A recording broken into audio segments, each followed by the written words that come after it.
ที่กำลังเข้าฟังรายการธรรมะคลายเครียดอยู่ในขณะนี้นะเจ้าวันนี้ทีมงานธรรมะคลายเครียดโดยมีข้าเจ้าพิสมัยสุริโยดรเจ้ามาเป็นผู้ดำเนินรายการในช่วงนี้3 ทุ่มถึงประมาณ5 ทุ่มไปนะเจ้าเราก็จะมาพบปะกันในช่วงนี้นะเจ้าคุณผู้ฟังวันสำหรับวันนี้เพื่อจะให้อาจารย์เตรียมเพลงเอาไว้เนาะรอยไถแปลแล้วก็รอยแผลเก่า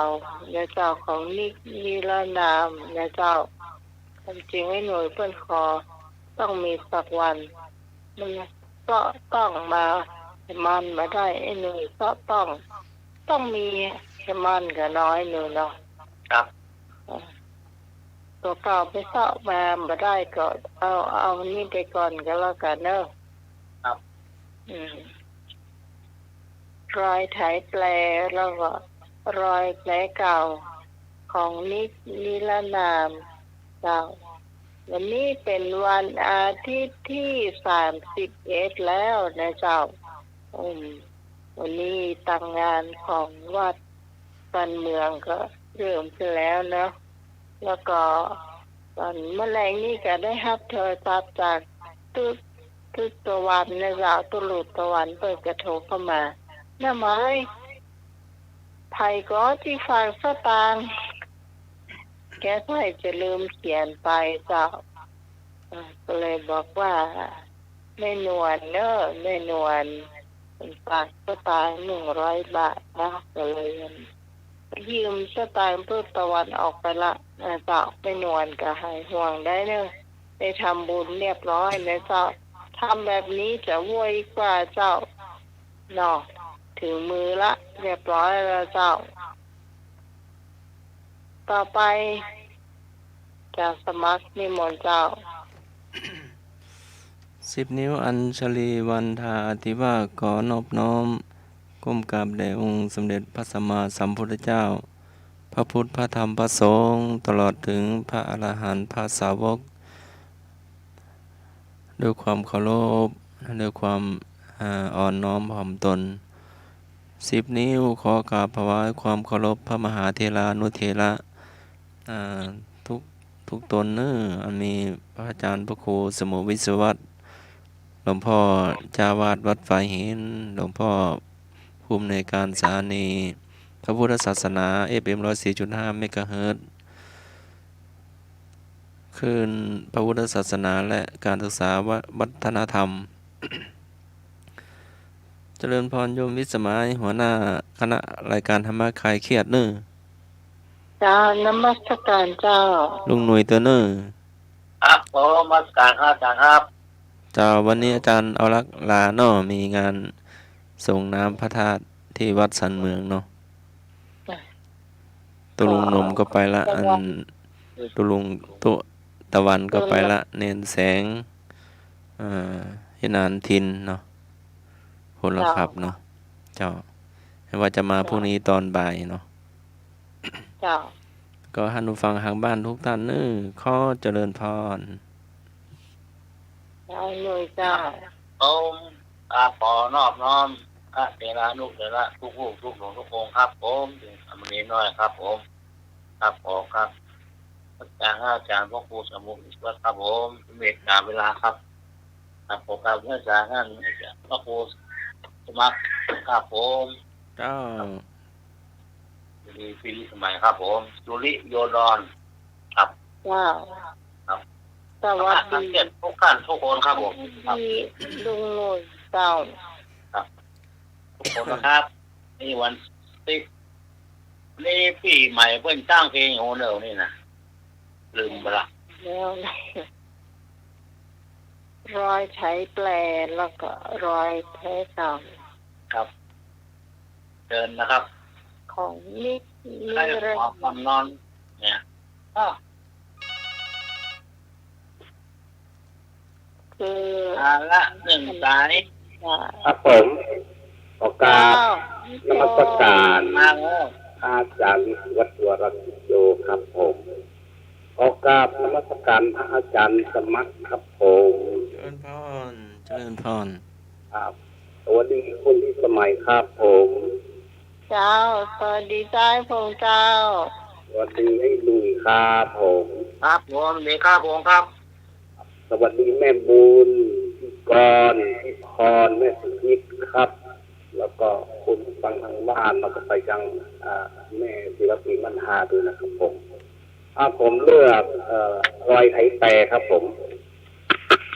เรียกไงไถแปลเนาะ ครับรอยไถแปรครับผมครับ สวัสดีครับ สายเล่นเสียงมาแล้วเจ้า มี200จะให้เลือกวันนี้เจ้า เจ้ากราบพระสาพระอาจารย์เจ้ากราบพระสาพระครูใดใบดีกาสมัครยานาสีโลเจ้า เจ้าแม่ เจ้าสวัสดีน้องใหม่เจ้า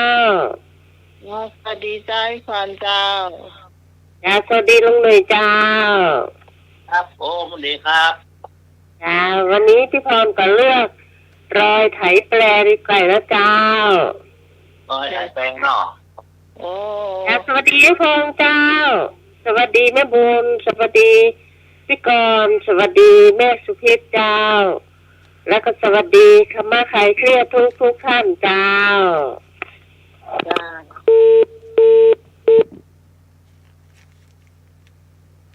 ทีมงานหมูนี่เราก็เจอกันบ่อยเจ้าเรื่องจะต้องสวัสดีเจ้าเจ้า อาจารย์สมัครเลย เจ้ายาย เลยจะเลิกอาจารย์เอาแห้งน่ะร้อยไข่แปรเท่า ครับผม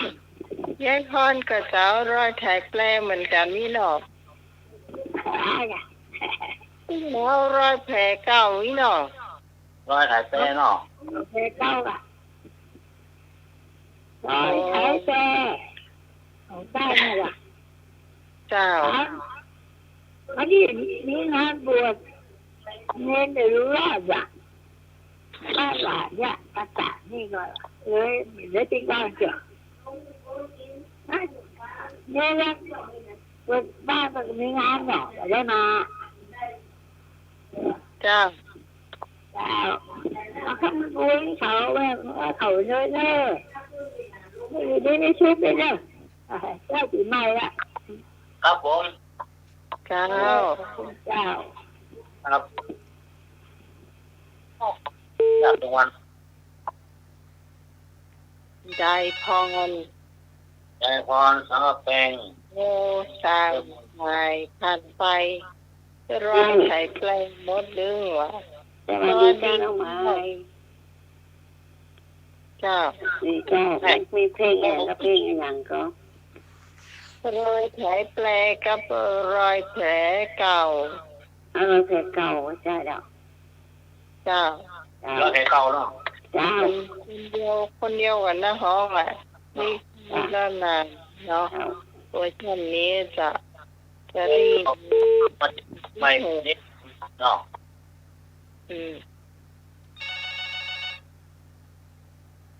สายที่5เจ้าสวัสดีเจ้า สวัสดีครับ โอ้โห อัน เนี่ นี้ ย ผมนึกคุณฮาวง เป็นรอยไถแปรครับ โตใจเลยนี่ ใหญ่แพร่ รอยไถแปร 41ละ ครับ จ้ะ ครับผม ครับ ไอ้หนึ่ง ป้ากันนั้นหนุ่ยป้ากันนั้น ครับรอยไถแปลเนาะ ครับรอยไถแปร บ้ารอยไถเก่าอ่ะ เอา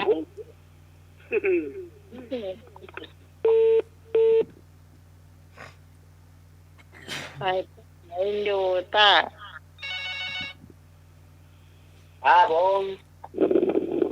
นมัสการครับผมแฟนพันธุ์แท้ครับ ไถเก่า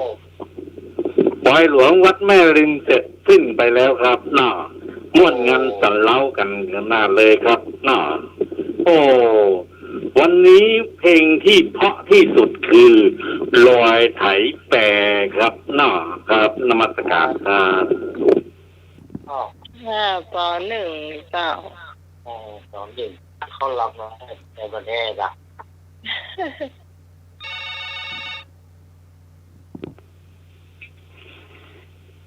จ้าพี่การจ้า เจ้า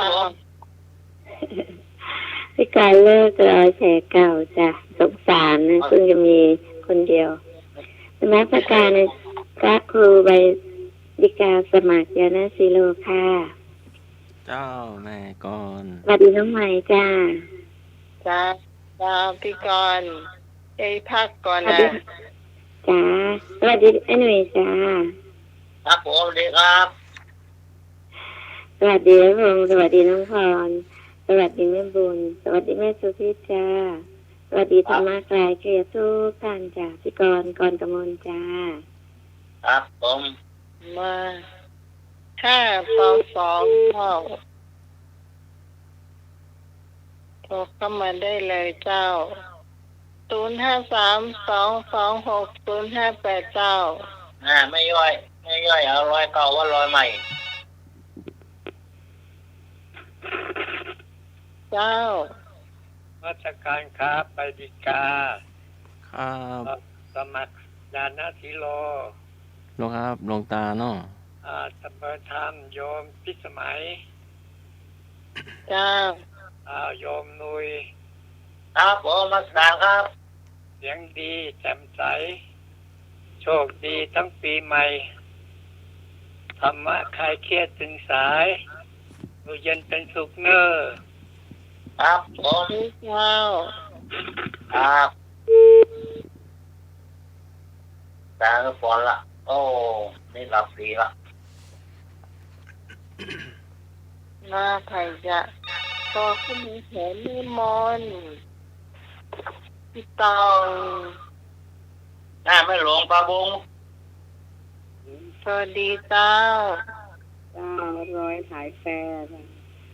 แม่สุพิ ไม่ย่อยมาเลย โอ้ ร้อยถ่ายแฟร์จ้ะ ไม่ย่อยร้อยแต่เจ โดยที่ท่านอาจารย์สมัครจ้า เจ้าแม่หยัง แม่สุพิษ แม่สุพีษมาแล้ว สวัสดีไอ้พงษ์เจ้า สวัสดีพี่พรเจ้า สวัสดีแม่บุญเจ้า สวัสดีพี่กรณ์กมลเจ้าแล้วก็สวัสดีไอ้หนุ่ยเจ้า ครับผม สวัสดีพี่สาวคนสวยใจใจดำหรอใจดี ได้เขียนก็ได้ น้อยเดียวแบบได้หรอกหวานจริงหรอจ้า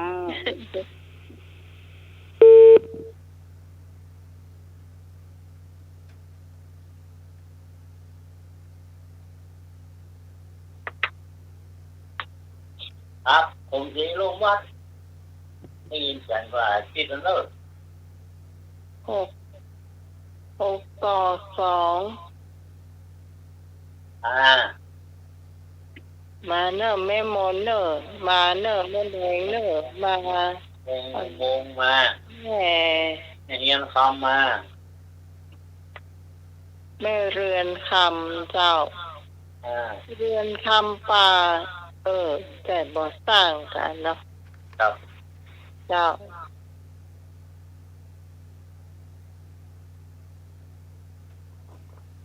พี่สาวต้นเปาเจ้า ตอนเราพูดหายไปเลยอ่ะเนาะ นะเอียง พูดหายพูดนะเนาะ โอ้โหเป็นอยู่ไกลที่ไหนก่อนน้องมันมีปล่อยหลวงนักนะช่วงเนี้ย เออ ที่ไล่ไปปล่อยหลวงมาปิกเด้อไปตั้งนาวาละ ไม่หลวงต้อง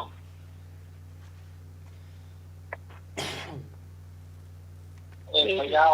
โอ้ แม่สมศรีลุ่มวัดเจ้า ครับผม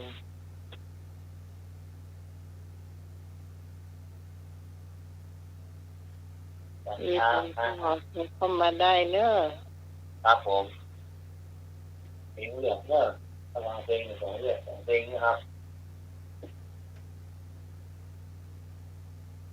รอยไถแปรรอยไถเก่า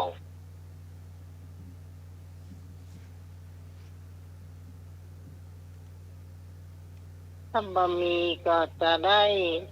เปิดเพลงแล้วนะเจ้า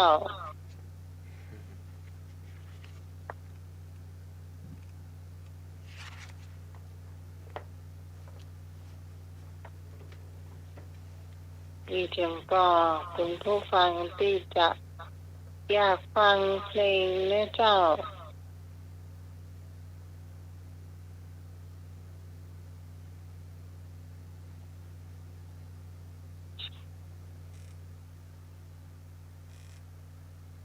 ความดันต่ำต้องกินส้มเจ้าคุณผู้ฟังมีเปิงกระหาวแตะกินมะม่วงสุกใช่ไหมกินมะปรางอยู่อะปรางสุกอะ แต่ว่าตุลุงตุกโตก็ฟังอยู่เนาะ จ้ะก็ลุงก็แชร์พร้อมกันเนาะจาก YouTube เจ้าให้ฟังจาก YouTube แชร์ช่วยกันด้วยเนาะ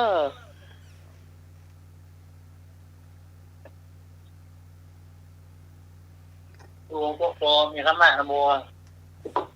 ถามได้ก็ ยังออกทางออนไลน์ ครับ แล้วสวัสดีเจ้า สวัสดีครับ เจ้า ฟังเพลงสักเพลงนะครับ ว่า เพลงราวันเธอใจเดียวของเรียมราดาน้อยราวันเธอใจเดียว รอวันเธอใจเดียว ครับเรียมราดาน้อย เรียนเวลาน้อยเนาะ ครับ เนาะ ขอบคุณครับ ครับผม ตั้ง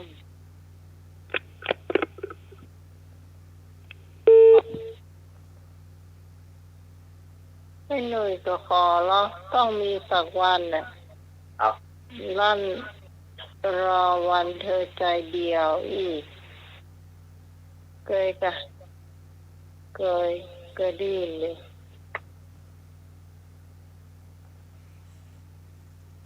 เจ้าอาจารย์พร้อมแล้วเปิดได้เลยเจ้า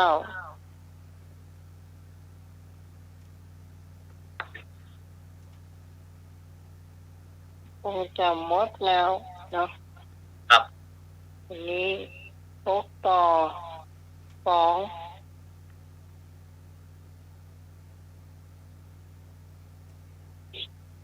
นี่ขยับมาเนาะ ครับ นี่ค่ะพิสารีเจ้าพิสาปะบงเจ้า อันนี้ตาโบ